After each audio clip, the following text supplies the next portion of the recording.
Shalom, Yehudim. Shalom, everyone. Chaim Malevsky here. Chabad of the West Side. Chabad family programs. Running here to get some fresh air. It's a beautiful day. It's a summer day in Central Park. Exercising my mind, body, and spirit. Masked. Hopefully the spirit is not masked. Only the body is. And only temporarily. So I want to share with you a fascinating perspective that I heard from the Rebbe. It's related to this week's Torah portion about Acharei Kedoshim.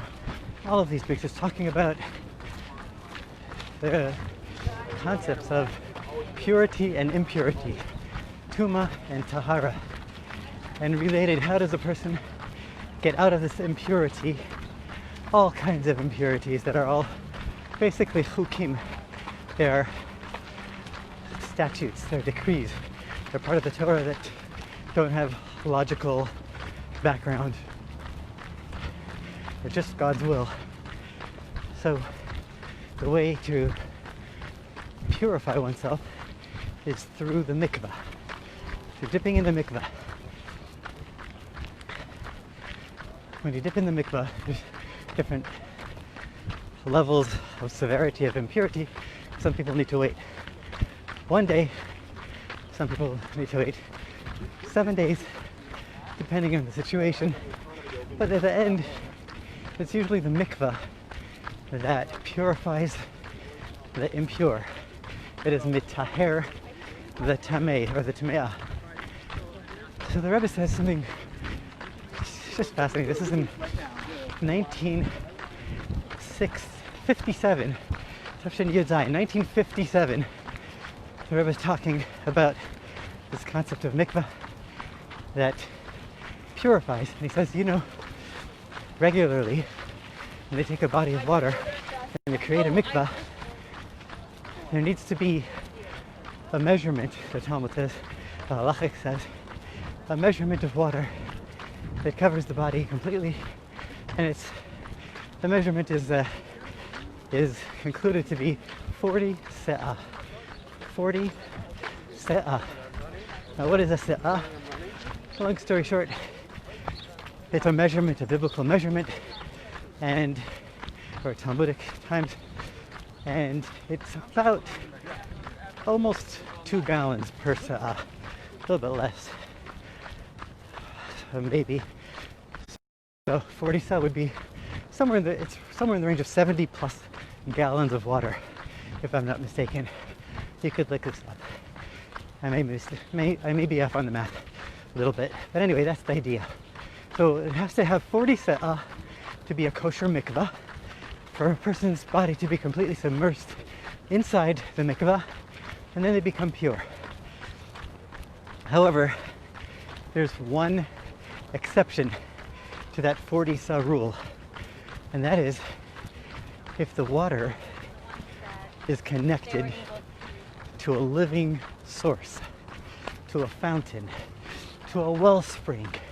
If it's coming straight from the ground and it's connected, then it doesn't need to have 40 se'ah of water in order to be purifying water. You know how much it needs? You won't believe this. Even 1 drop, even 1 single drop can purify a person. Now what's the trick over here? The trick is, first of all, it's connected to the root, to the source, which we'll talk about in a moment. But the Rebbe says that technically the water needs to cover the circumference, completely cover the body of the person who's dipping in the mikvah. So how do you cover your body with 1 drop of water? Says the Rebbe in 1957, says, technically speaking, because water is matter, is a physical object, it can be thinned out so much and stretched so that it actually reaches and will cover the whole body of the greatest giant who ever lived, Og Melech HaBashan, who was, I don't know, like 30 feet tall. No, maybe more. I don't know how tall he was, but he was tall and big and broad. Long story short, the Rebbe says over here, fascinating halachic approach that leads into, of course, life lesson. And that is that even one drop of water, if it's connected to the source, to the root, to the earth, to the wellspring, to the living wellspring, that drop of water, if it covers the body, will purify the impure. Says the Rebbe. What does this mean for us? The mikvah represents the Mei Hadas HaTahor. The Rebbe quotes the Rambam and says, the Rambam, Maimonides, says that even though a mikvah is in Gzerat HaKasuv, it's a Gzerat HaKatuv, or Gzerat HaKasuv. It is a decree from above, but there's also an understanding in it that the waters represent God's wisdom, and when we submerge ourselves and completely surrender to the water, we're surrendering to God's wisdom and to God. Just like the fish or the creatures of the sea in the sea, where they realize, they're conscious that their whole existence is dependent on the waters of the sea. So too, when we go to the mikvah, we completely surround ourselves with water, with holy water, and that is represents the idea that we recognize that God is everything and creates everything, and we're within God in this world, even though we don't recognize it. And the word tefillah, also, if you rearrange the letters, is habitul. Bitul means self-subjugation or self-nullification, or basically the absence of evil, of ego, which is evil. The absence of our ego, that's a bitul.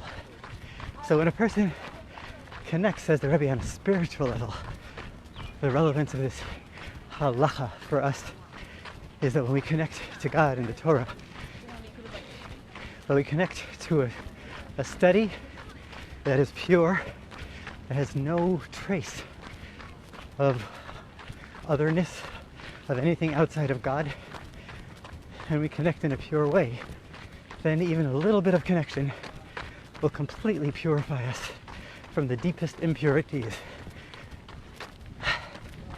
That's what the Rebbe concludes, is the study of Chassidus. The Chassidus, the Rebbe says, is a pure, holy study that can purify and elevate and raise us. Even if we learn a little bit, it raises us to a different standard, to a different level, to a completely new height. That's the story for today. I found it fascinating how the Rebbe in 1957 was saying you could take a drop of water and stretch it to any length you want, and find that the relevance and the lesson for us in our lives too. Take care, be safe, be well, stay healthy. Today's Yom HaZikaron. All over the world, people are remembering the fallen Israeli soldiers who sacrificed their lives for us right here in America and all over the world. Everyone's connected, everyone's related, we're all brothers. So we pray that God elevate their souls, their neshamot, and prevent any other casualties from happening ever again. And all those who passed on should rise very soon to the coming of Mashiach. B'mei Rabbi Yameinu, speedily in our days. Kain Yehi Ratzon. Amen.